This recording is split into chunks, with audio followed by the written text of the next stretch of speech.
아히도벨의 묘략을 어리석게 하옵소서. 다윗이 아들 압살롬에게 왕위를 빼앗겼습니다. 올라갈 때는 한 걸음 한 걸음 한 걸음 어렵게 올라갔습니다마는 한번 무너지기 시작하니 와르르 무너졌습니다. 그가 왕위를 빼앗기는 정도가 아니라 자신의 생명까지 위태로운 지경에 이르렀습니다. 그래서 다윗은 급히 피신을 하게 되죠. 그런데 그가 피신을 하는 모습, 도망치는 모습은 참으로 비참하기 그지없습니다. 15장 30절에 보면은 다윗이 감람산 길로 올라갈 때에 그의 머리를 그가 가리고 맨발로 울며 가고 그와 함께 가는 모든 백성도 각각 자기의 머리를 가리고 울며 올라가니라. 맨발입니다. 맨발. 벗은 발이에요. 발을 이 신발을 신을 수 있는 겨를이 없었다라는 거예요. 그러니까 그냥 맨발임에도 불구하고 그가 튀쳐나와가지고 지금 도망을 치는 것입니다. 그의 눈에는 뜨거운 눈물이 흐르고 있었고 그를 따르는 백성들도 울고 있었습니다. 그런데 우리가 더 관심을 가져야 할 것은 이 사람이 지금 어디로 가고 있느냐 하는 것입니다. 사무엘하 15장 23절에 보면은 온 땅 사람이 큰 소리로 울며 모든 백성이 앞서 건너가며 왕도 기드론 시내를 건너가니, 다른 곳이 아닙니다. 기드론 시내를 건너가더라고 말합니다. 여러분, 이 기드론 시내 하면은 떠오르는 또 한 분이 계십니다. 누구십니까? 누가 떠오릅니까? 도무지 떠오르지 않으세요? 누가 떠오릅니까? 요한복음 18장 1절에 보시면 예수께서 이 말씀을 하시고 제자들과 함께 뭐요? 기드론 시내 건너편으로 나가시니, 그곳에 동산이 있는데 제자들과 함께 들어가시더라. 우리 예수님께서 십자가를 지시기 전에 주님께서 가신 바로 그 길이었습니다. 기드론 시내는 예루살렘 성 동쪽 문을 열고 밖으로 나오면 조그마한 골짜기가 하나 흐르고 있었습니다. 가물때에는 전혀 물이 없는 아주 바짝 마른 골짜기. 그 골짜기를 넘어서 예수님께서 겟세마네 동산에 들어가십니다. 그러니까 기드론 시내 건너편에 겟세마네 동산이 있고 오늘 성경에 있는 대로 바로 거기에 감람산이 있습니다. 감람산을 조금 지나면은 베단이라는 조그만 동네가 등장합니다. 예수님께서 십자가를 지실 때에 여기에 먼저 들어가셨습니다. 여기에 들어가셔서 기도했는데, 여러분, 오늘 성경에 보면은 이 다윗이 지금 쫓겨서 도망을 치는데 어디로 도망을 치느냐? 예루살렘 동쪽을 지나 기드론 시내를 건너서 겟세마네 동산 쪽으로 지금 나아가고 있는 것입니다. 이것은 결코 우연이 아닙니다. 결코 우연이 아닙니다. 우리는 그것이 우연이 아니라는 것을 나중에 발견하게 될 것입니다. 다윗이 왕궁에서 나와가지고 도망을 막 치는데 어디로 갈까 생각하는데 기드론 시내가 떠올랐던 것입니다. 그리고 기드론 시내 건너편에 감람산이 떠올랐던 것입니다. 그곳을 향하여 지금 다윗이 가고 있습니다. 그런데 그곳을 향하여 가고 있는 이 다윗 앞에 사울의 친족인 시므이라는 자가 나타납니다. 그리고 그를 향하여 계속 돌을 던지며 저주하기 시작합니다. 16장 7절에 보시면 시므이가 저주하는 가운데 이와 같이 말하니라. 피를 흘린 자여, 사악한 자여, 비루한 자여, 가거라 하면서 입에 담지 못할 저주를 여러분 퍼붓고 있습니다. 시므이는 산비탈로 달려가면서 연이어 저주하고 그리고 티끌을 날립니다. 16장 13절에 보시면 다윗과 그의 추종자들이 길을 갈 때 시므이는 산비탈로 따라가면서 저주하고 그를 향하여 돌을 던지며 먼지를 날리더라고 했습니다. 시므이가 이렇게 다윗을 향하여, 만왕의 왕인 다윗을 향하여 이렇게 할 수 있었던 것은 어떤 이유 때문일까요? 이제 다윗은 완전히 이빨 빠진 호랑이다. 내가 얼마든지 저주를 하고 내가 얼마든지 돌을 날리고 티끌을 날려도 전혀 저항할 힘조차 없는 인간이 되어버렸다 하는 것을 그대로 반증하는 것입니다. 이러한 날이 오도록 하기 위해서 압살롬이라는 이 작자는 치밀하게 준비를 했습니다. 사무엘하 15장에 보면은 이 압살롬이 아침 일찍 왕이 행할 수 있는 재판 자리에 나아가서 사람들을 자기에게로 전부 불러 모아 무조건 옳다고, 너가 잘했다, 너가 옳다, 이렇게 판결을 굳게 하면서 사람들의 마음을 도적질을 했습니다. 그래서 백성들의 마음이 그에게로 돌아섰고 압살롬의 쿠데타는 성공을 하게 된 것입니다. 이 과정에 결정적인 역할을 한 또 한 사람이 등장합니다. 아히도벨입니다. 아히도벨은 당대 최고의 지략가였습니다. 그 시대의 제갈공명과 같은 존재였습니다. 16장 23절에 보시면 그때의 아히도벨이 베푸는 계략은 사람이 하나님께 물어서 받은 말씀과 같은 것이라. 아히도벨의 모든 계략은 다윗에게나 압살롬에게나 그와 같이 여겨졌더라고 말합니다. 하나님이 베푸시는 계략과 맞먹을 정도로 아히도벨이라는 사람이 이 내리는 계략, 책략은 아주 탁월했다. 타의 추종을 불허한다. 그런 계략들을 그가 베풀었다라는 것입니다. 그런데 그 아히도벨이 지금 누구 편에 서 있습니까? 압살롬 편입니다. 압살롬은 아히도벨이 오른쪽에 있으니까 조금도 염려할 필요가 없었습니다. 아히도벨이 말한 대로 행하면 되는 것이었습니다. 사무엘하 16장 20절에 보면은 압살롬이 아히도벨에게 이르되 너는 어떻게 행할 계략을 우리에게 가르치라. 아히도벨에게 지략을 좀 얘기해 달라고 합니다. 그러자 아히도벨이 어떤 지략을 베풉니까? 사무엘하 16장 21절 이하에 보면은 아버지 다윗의 후궁들을 백주에 급탈을 하라고 말합니다. 그래서 이 아히도벨이 시키는 대로 압살롬은 아버지의 후궁들과 더불어 동침을 하는 이런 일을 저지릅니다. 또 하나 이 아히도벨이 압살롬에게 이런 계략을 베풉니다.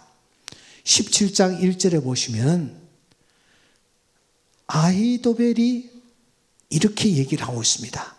임금님, 압살롬 임금님, 다윗의 뒤를 추적합시다. 그리고 다윗 왕만 쳐 죽입시다. 백성들은 살려둡시다. 그러면 백성들이 다 당신에게로 올 것입니다. 그런 책략을 베푸는 것입니다. 그러니까 압살롬에게 다윗 하나만 죽이고 백성들은 그냥 살려둡시다. 그러면 백성들이 당신에게로 다 와서 머리를 조아릴 것입니다. 이런 책략을 베풉니다. 사무엘하 17장 4절에 보면은 압살롬과 이스라엘 장로들이 다 그 말을 옳게 여기니라고 했습니다. 아히도벨이 베푸는 책략을 전부 그렇구나 하면서 받아들였다라는 것입니다. 그런데 변수가 하나 등장합니다. 4절과 5절 사이에 갑자기 등장하는 변수입니다. 압살롬이 갑자기 이렇게 얘기하는 것입니다. 압살롬이 이르되 아렉 사람 후세도 한번 불러보자. 우리가 그 사람이 어떤 지략을 우리에게 얘기하는지 한번 들어보자. 갑자기 압살롬이 후세라는 사람을 찾는 것입니다. 여러분, 후세가 도대체 누구입니까? 15장 37절에 보시면 다윗의 친구라고 소개합니다. 다윗의 친구입니다. 16장 16절에도 보시면 다윗의 친구라고 소개하고 있습니다. 이 후세라는 사람은 다윗의 소꿉친구였습니다. 그렇다면 여러분, 이 후세가 어느 편이겠습니까? 어느 편이겠습니까? 사무엘하 15장 32절에 보면은 후세가 옷을 찢고 흙을 머리에 덮어쓰고 다윗을 맞으러 온지라. 다윗의 소꿉친구니까 다윗 편에서 다윗을 걱정하고 다윗을 위해서 일할 사람입니다. 이 친구가 지금 도망치는 다윗에게로 달려왔습니다. 그런데 그 친구를 보는 순간 다윗이 한 계략이 떠올랐습니다. 그래서 무엇이라고 합니까? 15장 34절에 보면은 당신이 압살롬에게로 좀 가십시오. 그리고 이렇게 얘기하십시오. 내가 전에는 다윗의 종이었는데 이제는 당신의 종입니다. 당신의 종입니다. 그렇게 얘기를 하라는 것입니다. 다윗이 후세에게 이런 기발한 아이디어를 제공합니다.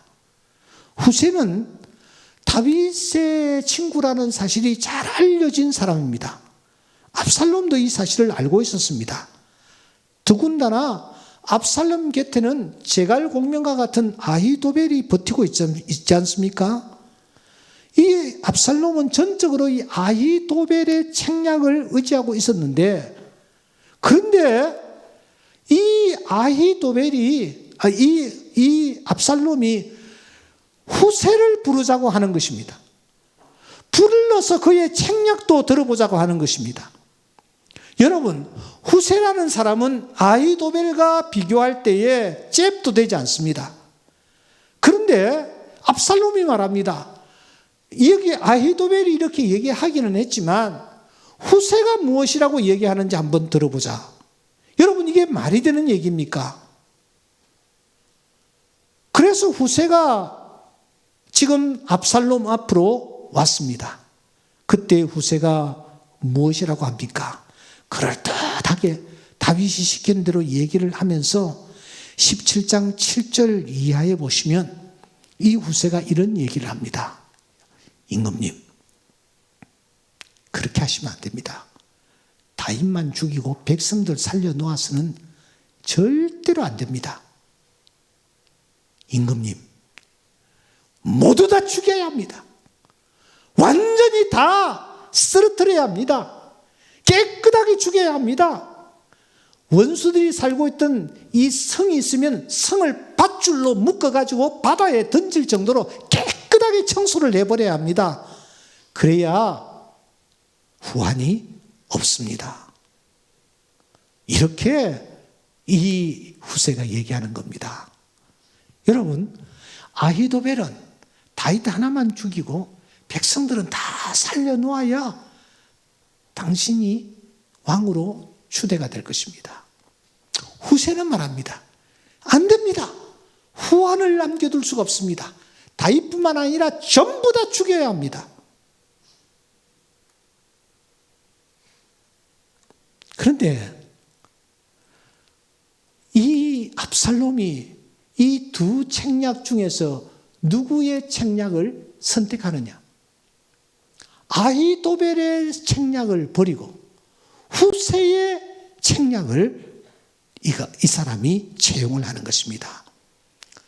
그 광경을 지켜본 아히도벨은 혀를 껄껄 차면서 자기 집으로 돌아가 스스로 자결을 하고 맙니다. 왜냐고요? 압살롬이 인물이 아니라는 사실을 알았기 때문입니다.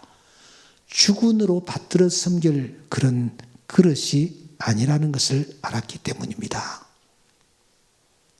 아히도벨만 이렇게 끝났습니까? 압살롬까지 노새를 타고 가다가 큰 상수리 나무에 대롱대롱 매달렸고 결국은 상수리 나무에 매달린 압살롬, 거기에서 살해가 되고 맙니다. 쿠데타는 그렇게 싱겁게 끝나는 것입니다. 오늘 저녁에 내가 조금 길게 말씀을 드렸습니다. 왜 내가 이렇게 장황하게 말씀을 드렸느냐? 우리가 여기에서 중요한 사실 하나를 발견하고 기도해야 되기 때문입니다. 여러분, 압살롬이 왜 그렇게 바보짓을 합니까? 아히도벨이 있습니다. 자기를 위하여 책략을 베푸는 아히도벨이 있습니다. 그런데 아히도벨의 책략을 받았음에도 불구하고 왜 또 후세를 불러가지고 후세의 얘기를 들으며 결국 이 두 사람의 책략 가운데서 후세의 책략을 받아들이느냐 하는 것입니다. 우리가 성경을 읽을 때에 이 부분을 놓쳐서는 되지 않습니다.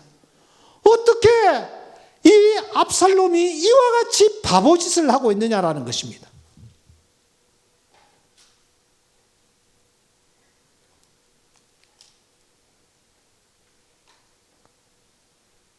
압살롬의 내리에 후세라는 사람을 떠올리게 하신 분이 도대체 누구냐 하는 것입니다.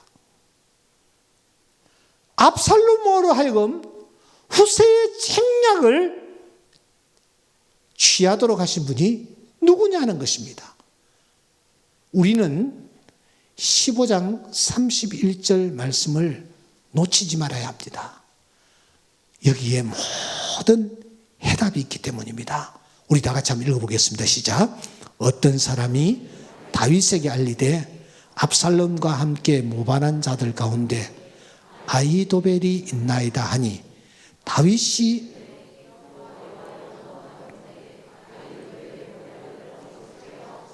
연필 있는 분들은 언더라인 하시기 바랍니다. 다윗이 기도하여 이르되, 그 말입니다. 뭐요? 다윗이 기도하여 이르되 여호와여 원하옵나니 아히도벨의 묘략을 어리석게 하옵소서 하니라. 지금 맨발로 다윗이 도망을 치고 있습니다. 도망을 치고 있는 그 상황 속에서도 다윗이 무엇을 했습니까? 기도했습니다. 기도할 겨를이 있습니까? 그런데 기도하고 있습니다. 목숨이 괴로운 상황입니다. 맨발로 도망을 쳐야 되는 상황입니다. 그런데 그 순간 이 다윗은 하나님을 찾는 것입니다. 기도하는 것입니다. 하나님을 향하여 부르짖는 것입니다. 여러분 32절을 다시 한번 보시기 바랍니다. 32절에 보시면 그러면서 그가 어디로 향하고 있느냐? 하나님을 경배하는 마루턱으로 가까우고 있습니다. 언더라인 하십시오. 어디로 도망치고 있다고요? 하나님을 경배하는 마루턱. 그 당시에는 성전이 없었습니다. 그러므로 하나님의 법궤가 있는 곳을 뜻합니다. 하나님을 경배하는 마루턱 쪽으로 도망을 치는 것입니다. 도망을 치면서도 이 다윗은 하나님을 찾았고 하나님께 부르짖습니다. 하나님이여, 아히도벨의 묘략을 우리 하나님께서 어리석게 해 주시옵소서. 이렇게 이 다윗이 기도했을 때에 하나님께서 이 다윗의 간절한 기도, 눈물의 기도를 외면하지 아니하시고 하나님이 역사하기 시작하십니다. 어떻게 역사하셨습니까? 어떻게 역사하셨습니까? 아히도벨이 진짜 최고의 책략을 지금 압살롬에게 베풀었습니다. 그런데 이 압살롬의 내리에 누가 떠오르게 만들었습니까? 후세라는 사람이 내리에 떠오르는 거예요. 후세를 불러보자. 말이 안 되는 얘기야.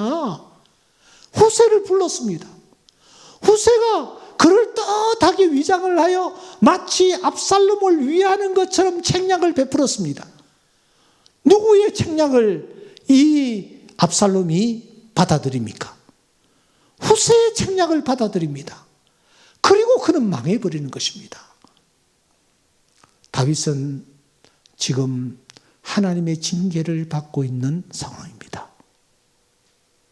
그런데 여러분, 그럼에도 불구하고 다윗이 하나님을 찾고 하나님 앞에 엎드렸을 때에 하나님께서 다윗의 기도를 들으시고 응답해 주신 줄 믿습니다. 하박국 선지자는 이렇게 말합니다. 하나님, 진노 중에라도 긍휼을 잊지 마시옵소서. 우리 한번 따라해 봅시다. 시작. 진노 중에라도 긍휼을 잊지 마옵소서. 할렐루야. 다윗은 지금 하나님의 진노를 받고 있는 상황이에요. 그런데 그 상황에서도 다윗이 하나님 앞에 엎드리고 하나님을 찾을 때 하나님께서 기가 막힌 방법으로 그 상황 속에서 다윗을 건져 주시고 역사해 주시는 줄 믿습니다. 아히도벨을 제거하십니다. 아히도벨의 지략을 다 끝내게 하십니다. 하나님께서 역사하신 것입니다. 아히도벨의 묘락을 그치게 해 주시옵소서. 간절한 마음으로 기도했던 이 다윗의 기도를 하나님께서 기억하셔서 하나님의 방법으로 놀라운 일들을 하나님께서 행해 주신 줄 믿습니다. 삼손이 어떤 사람이었습니까? 그가 어떤 처지에 놓여 있었습니까? 캄캄한 감옥입니다. 더 이상 소망이 없습니다. 여호와께서도 그를 떠나신 상황입니다. 그런데 그 가운데서 이 삼손 하나님을 찾습니다. 기도합니다. 삼손이 여호와께 부르짖어 이르되 주 여호와여 구하옵나니 나를 생각해 주시옵소서. 나를 생각해 주시옵소서. 그가 눈물로 기도했을 때에 눈알이 다 빠졌기 때문에 어디로 눈물이 흘렀는지는 모르겠지만 그가 눈물로 기도했을 때에 여호와여 나를 한 번만 생각해 주시옵소서. 기도했을 때에 하나님께서는 삼손의 기도를 들으시고 응답해 주신 줄 믿습니다. 요나는 어떤 사람이었습니까? 그가 물고기 뱃속에 던져졌습니다. 지중해 깊은 바닷속입니다. 더 이상 소망이 없는 현장입니다. 그런데 그 속에서 이 요나가 하나님 앞에 기도합니다. 요나가 물고기 뱃속에서 그의 하나님 여호와께 기도했다고 말합니다. 하나님은 깊은 바닷속에서 눈물로 간구하는 요나를 기억하시고 그가 하나님 앞에 기도한 기도에 응답해 주신 줄 믿습니다. 다니엘의 친구들이 풀무불에 던져졌습니다. 뭐 했겠습니까? 다니엘이 사자굴 속에 던져졌습니다. 그 속에서 뭘 했겠습니까? 사랑하는 성도 여러분, 오늘 여러분들은 어떤 환경과 어떤 처지에 놓여 있습니까? 다윗과 같이 맨발로 도망을 쳐야 되는 상황입니까? 내가 지금까지 이루어 놓았던 것들이 전부 다 숲으로 돌아가고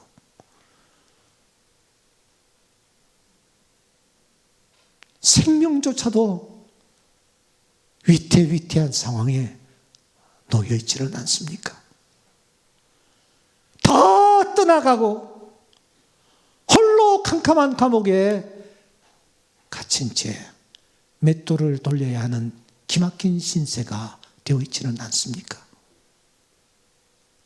아무도 없고 홀로 지중해 깊은 바다 그 깊음 속에 지금 얼마 후면은 형체도 없이 소화되어 버릴 그런 처지에 놓여 있습니까?